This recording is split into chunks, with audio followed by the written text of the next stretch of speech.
আমার ব্লগ চ্যানেলে সবাইকে স্বাগত। সকালে সকালে আমি বেরিয়েছি, দেখো কত সুন্দর এলাকা, ঘুরতে বেরিয়েছি তোমাদের দেখানোর জন্য। আজ এই পথে এলাম, বান্ধার উপর দিয়ে যাচ্ছে, দেখো বান্ধা, গাছপালা সমস্ত নদীতে ভরে যায়। আর যারা যারা আমার এখনও চ্যানেলটা সাবস্ক্রাইব করেনি তারা দয়া করে সাবস্ক্রাইব করে নিও নতুন নতুন ভিডিও পাওয়ার জন্য। আর বেল আইকনটাও দাবিয়ে দিও যাতে নোটিফিকেশান তোমাদের কাছে সবার থেকে আগে পৌঁছে যায়।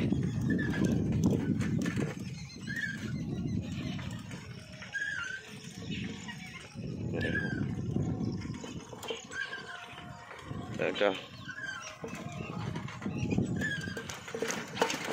পাশ দিয়ে একটা নদী বয়ে গেছে ভিতর দিয়ে, তোমাদের দেখাতে পারছি না। খুব সুন্দর একটা নদী।